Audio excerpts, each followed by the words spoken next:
नमस्कार दोस्तों, स्वागत है सोमस बायोलॉजी के और एक वीडियो में। इस वीडियो में हम बात करने वाले हैं comparison between primary, secondary, tertiary and quaternary structure. Primary, secondary, tertiary and quaternary structures के बीच क्या अंतर है उसके बारे में यहां पे बात करेंगे, डिटेल्स में बात करेंगे।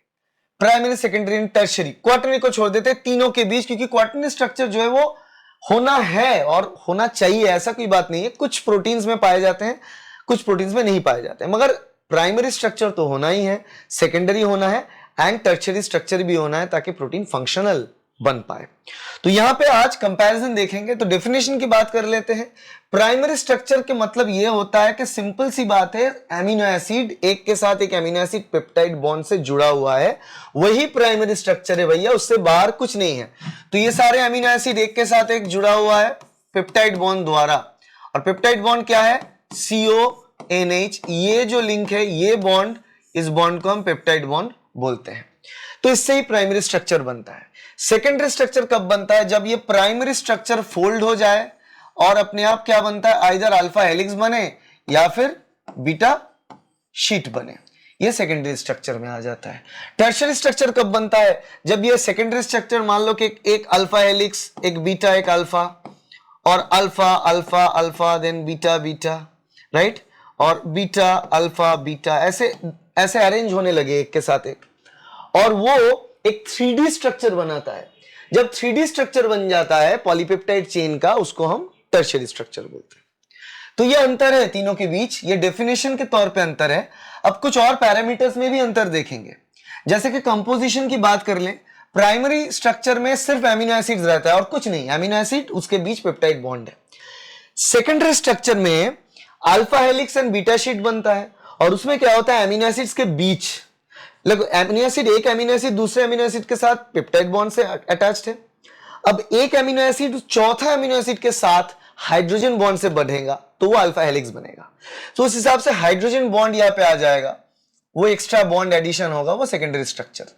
और टर्शियरी स्ट्रक्चर में क्या होगा, सेकेंडरी स्ट्रक्चर ही फोल्ड होने लगेंगे, तो एक अल्फा हेलिक्स के साथ दूसरा अल्फा हेलिक्स हो सकता है, एक बीटा शीट के साथ दूसरा बीटा शीट हो सकता है, एक अल्फा हेलिक्स के साथ एक बीटा शीट हो सकता है, अल्फा अल्फा बीटा, अलग अलग प्रकार के कॉम्बिनेशन पे नजर आ सकता है। स्टेबिलिटी की बात कर लें तो primary structure determined by covalent peptide bonds. जो पेप्टाइड बॉन्ड है वो कोवैलेंट बॉन्ड है, सबसे स्ट्रॉन्ग बॉन्ड माना जाता है कोवैलेंट बॉन्ड, कोवैलेंट इंटरैक्शन, उसी से बनता है प्राइमरी स्ट्रक्चर। सेकेंडरी स्ट्रक्चर में कोवैलेंट बॉन्ड तो है ही, मतलब जो मैंने आपको पहले ही बताया कि यहां पे पेप्टाइड बॉन्ड तो है ही, उसके अलावा भी यहां पे हाइड्रोजन बॉन्ड है। हाइड्रोजन बॉन्ड बहुत इंपॉर्टेंट है सेकेंडरी स्ट्रक्चर होने में, और सेकेंडरी स्ट्रक्चर में बहुत सारा हाइड्रोजन बॉन्ड यहां पे पाए जाते हैं। और हाइड्रोजन बॉन्ड बेसिकली अगर अल्फा हेलिक्स है तो वो एक के साथ फोर्थ, चौथा रेसिड्यू में पाए जाते हैं, और 310 हेलिक्स है तो एक के साथ थर्ड रेसिड्यू में पाए जाते हैं। और अगर आपको जानना है कि 310 हेलिक्स, अल्फा हेलिक्स में क्या अंतर है, क्या डिफरेंस है, उसके वीडियो भी इस चैनल पे है, वो वीडियो को देख लेना इस सीरीज से। टर्शियरी स्ट्रक्चर में अलग अलग प्रकार का जो बॉन्ड्स है वो फॉर स्टेबिलिटी रहता है। उसमें हाइड्रोजन बॉन्ड तो होता ही है, हाइड्रोफोबिक इंटरेक्शंस होता है, डाइसल्फाइड बॉन्ड्स होता है, इलेक्ट्रोस्टैटिक इंटरेक्शंस होते हैं। ये अलग अलग प्रकार के इंटरेक्शंस होते हैं ताकि 3D स्ट्रक्चर ऑफ प्रोटीन बन पाए। To make a 3D structure of protein there are multiple bonds like this. Disulphide जो सिस्टीन रेसिड्यू के बीच होगा, हो सकता है इलेक्ट्रोस्टैटिक इंटरेक्शन हो, चार्ज डिफरेंस हो, कहीं पे पॉजिटिव कहीं पे नेगेटिव इंटरेक्शन हो जाएगा। तो इस प्रकार के इंटरेक्शन आपको टर्शियरी स्ट्रक्चर्स में देखने को मिलता है। अब बात करते हैं फॉर्मेशन के बारे में।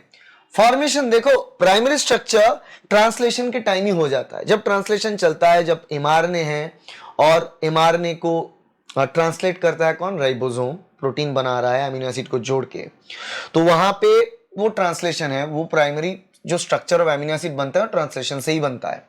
सेकेंडरी स्ट्रक्चर की बात करें, form through intramolecular hydrogen bonding. Intramolecular bonding का मतलब ये होता है कि एक ही प्राइमरी स्ट्रक्चर ले लेते हैं, हम एक ही प्राइमरी स्ट्रक्चर ले लेते हैं, और ये एक ही प्राइमरी स्ट्रक्चर को हम ना ऐसे देख पाएंगे कि ये बेंड हो, रोटेट हो लाइक दिस, और ये बेंड और रोटेट जब हो रहा है तब जाके एक के साथ एक का हाइड्रोजन बॉन्डिंग यहां पे हो रहा है, राइट। इस हिसाब से हाइड्रोजन बॉन्ड चलता है, इस हिसाब से हाइड्रोजन बॉन्ड होता है। तो ये इंट्रामॉलिक्यूलर हाइड्रोजन बॉन्डिंग है। और टर्शियरी स्ट्रक्चर में भी जो इंटरेक्शंस होता है वो बिटवीन सेकेंडरी स्ट्रक्चर्स होते हैं, between alpha helix and beta sheet, between beta turn, beta loop and alpha helix, इस बीच होता रहता है। उसके एक अरेंजमेंट का पैटर्न है।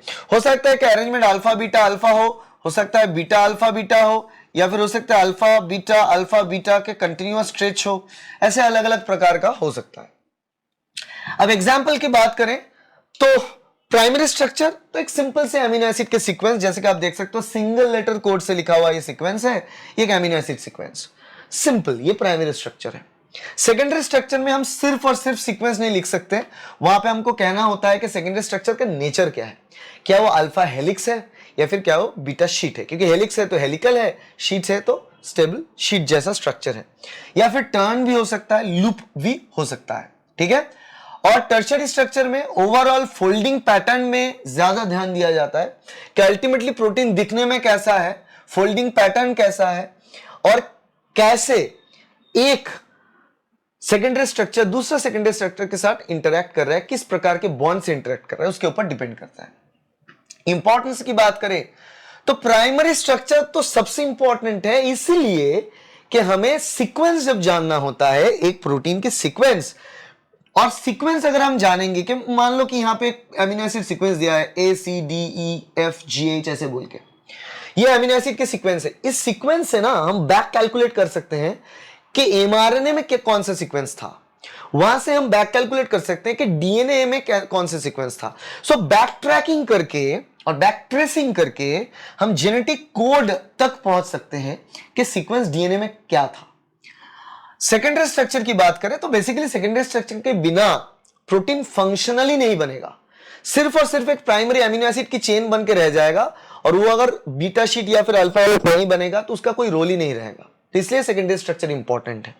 और टर्शियरी स्ट्रक्चर क्यों इंपॉर्टेंट है, ताकि वो फंक्शन प्ले करे। मान लो एक प्रोटीन जो ग्लोबुलर प्रोटीन है, जो ब्लड में सर्कुलेट होता है एक जगह से दूसरे जगह, मान लो वो ग्लोबुलिन हो या फिर लेट्स से एल्बुमिन, मान लो सेरम एल्बुमिन, तो एक ग्लोबुलर प्रोटीन है, वो ब्लड में इस तरफ से उस तरफ अलग अलग जगह में ट्रांसपोर्ट होता है बॉडी में, तो उसका एक 3D शेप है, उसके वजह से वो ब्लड के साथ इंटरेक्ट कर पा रहा है, क्योंकि बाहर हाइड्रोफिलिक है, ब्लड भी हाइड्रोफिलिक है, इंटरेक्शन हो पा रहा है, अंदर हाइड्रोफोबिक है, इसलिए स्ट्रक्चर जो है वो बना रहा है, ठीक है।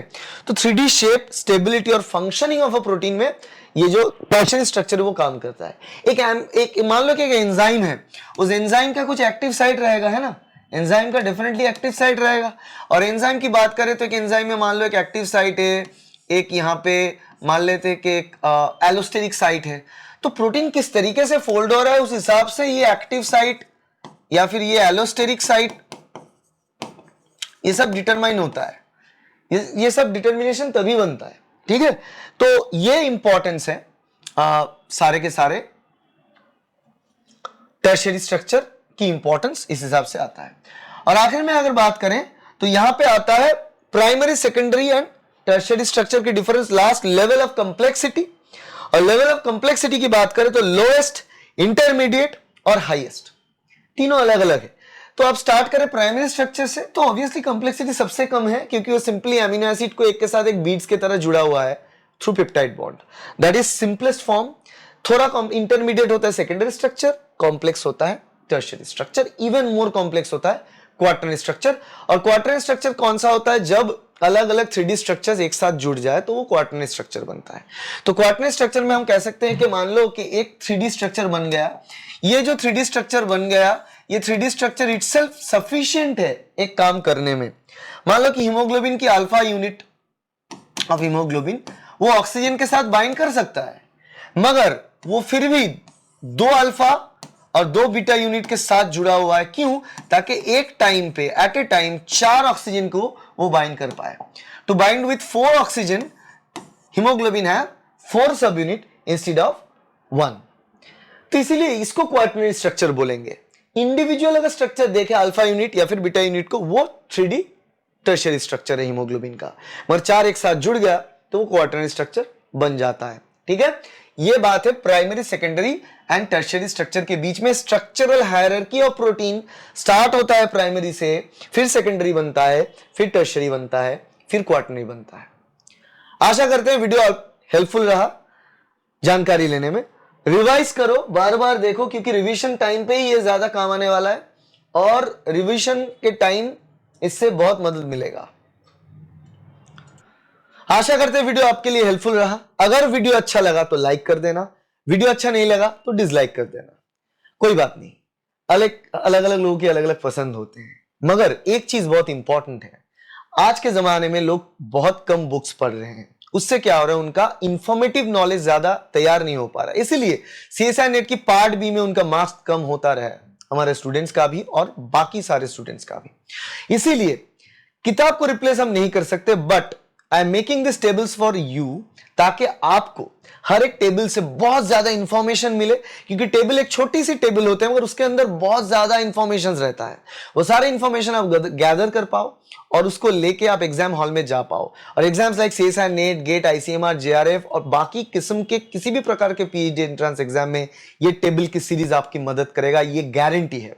इसलिए सीरीज के हर एक वीडियो को देखो और दोस्तों के साथ शेयर करो। शेयर करने से कोई छोटा नहीं हो जाता, ऐसा नहीं है कि आपको जानना है दूसरे को नहीं जानना है, क्योंकि ये सारे वीडियो पब्लिक डोमेन में है। आप थोड़ा शेयर करेंगे तो हमें मदद मिलेगा, और उसके साथ साथ सब्सक्राइब करना अगर अच्छा लगे तो, ताकि ऐसे वीडियो फ्यूचर में मिल पाए। ये सीरीज